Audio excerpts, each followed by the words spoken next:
Тувани колеги, веќе се досадни, Социјалдемократскиот сојуз за истите неколку имиња зборува повеќе од 2 години и со тоа докажува дека нивните аргументи се безвредни. Ние не сакаме да полемизираме на оваа тема, меѓутоа ќе потсетиме на славните времења на Социјалдемократскиот сојуз, Иленче Софрониевски, Александар Прчевски, Ангелизова, се уште актуелниот Александар Наумовски, перијаниците на Бранко Црвенковски во судството. На времето кога во 1996 година во парламентот беа назначени над 600 судии во една вечер, водејќи се по кадровските списоци на Социјалдемократскиот сојуз. Да потсетиме дека тоа беше време кога пропаднаа сите фирми во Република Македонија, се случи невиден криминал, општествениот имот неколкумина луѓе си го поделија меѓу себе, а партизираното судство за тоа никогаш не осуди. Ана Павловска Данева, како дете на црвената буржоазија, најдобро го познава тој период и бенефициите кои што ги имаат таквите како неа.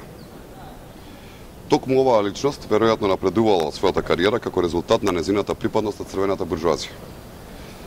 Затоа и во оваа прилика ја замолуваме Ана Павловска Данева да ја расчисти дилемата која што постои во македонската јавност и ја прашуваме дали незиниот магистарски труд е плагиат или е релевантен научен труд.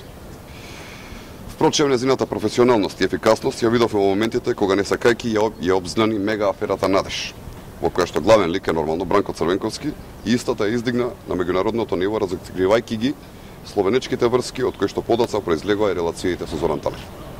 Ви благодарам.